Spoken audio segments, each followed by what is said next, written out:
Good day, children! Today, we're going to read a simple sentences in a short stories. Are you excited? Very good! I will read the sentence and you repeat after me. Are you ready? Let's start!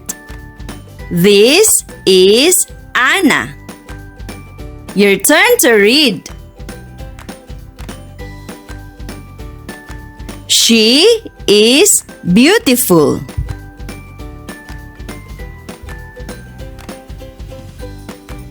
Her dress is red.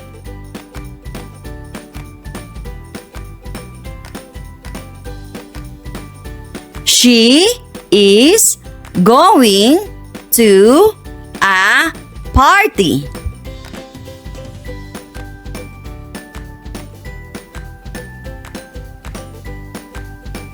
Very good.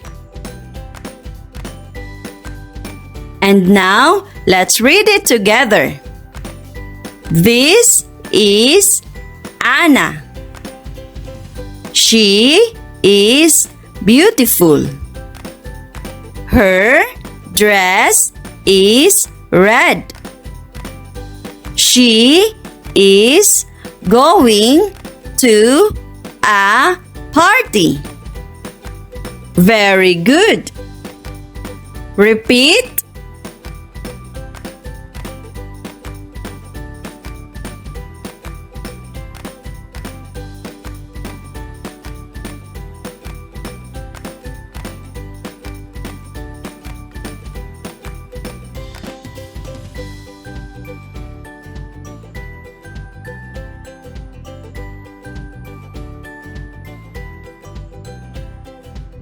Very good.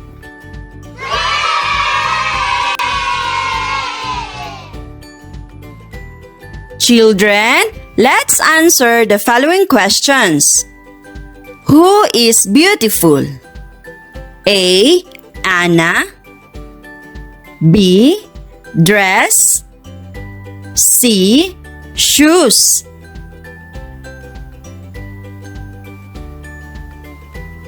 The answer is A. Anna.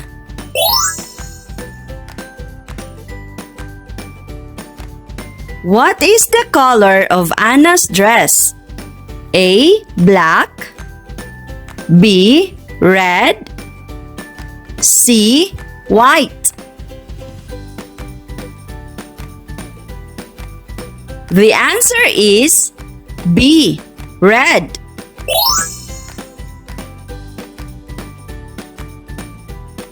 Where is she going? A. House. B. School. C. Party.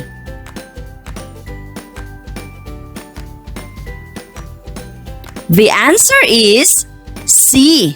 Party.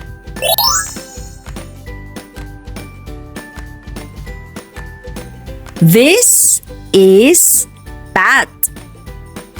Your turn.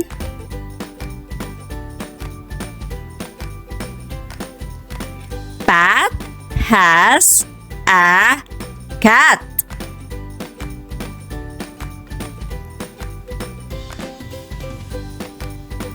The cat is fat.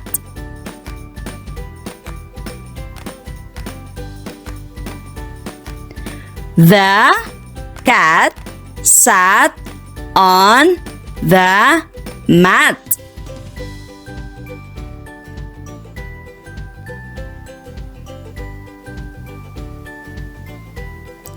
Very good.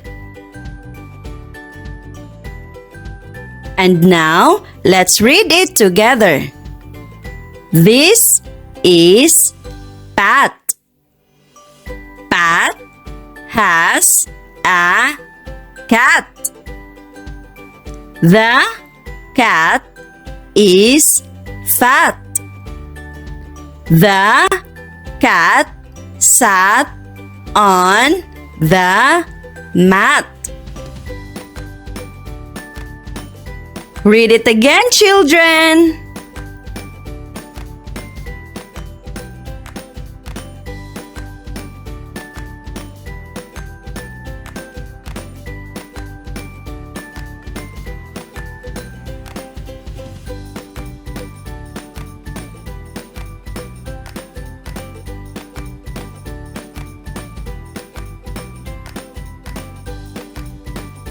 Very good.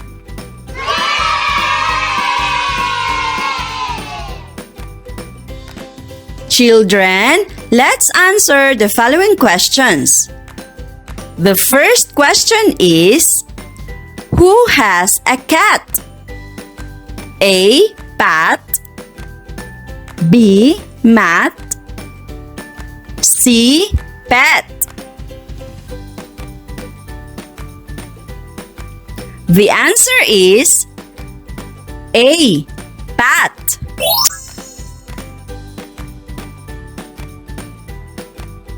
Who is fat? A. Pat. B. Cat. C. Matt. The answer is B. Cat.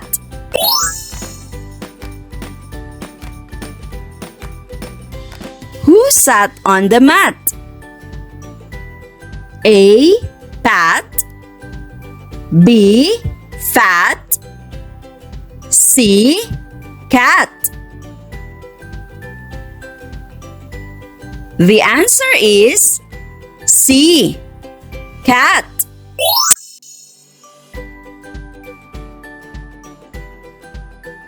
Tommy has a dog. Your turn to read.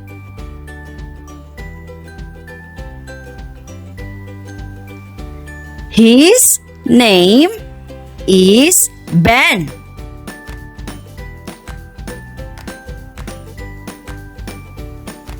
Ben is friendly.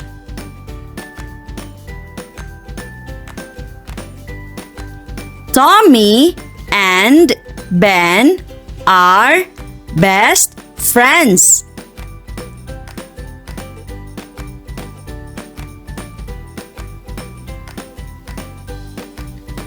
Very good. Let's read it again together. Tommy has a dog. His name is Ben. Ben is friendly.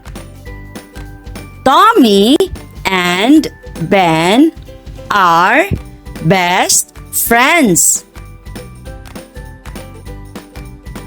Your turn to read.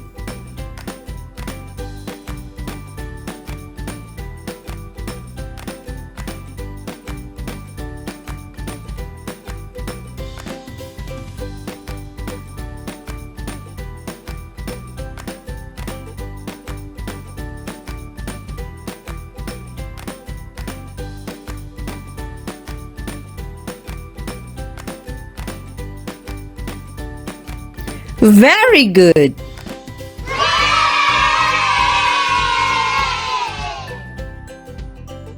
And now, let's answer the following questions. Who has a dog? A. Ben. B. Tommy. C. Friends. The answer is B. Tommy.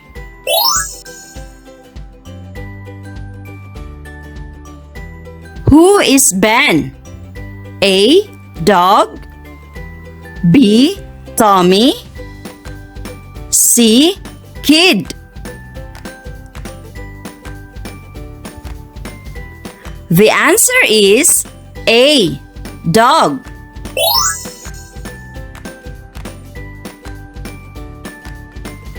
Who is friendly?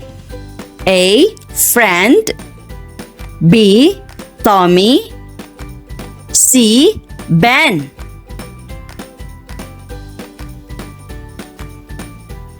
The answer is C. Ben. Well done, children! And that's the end of our lesson for today. I hope you enjoyed reading stories with me.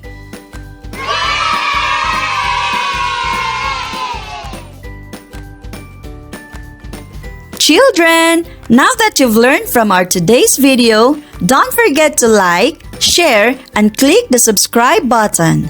See you in the next videos!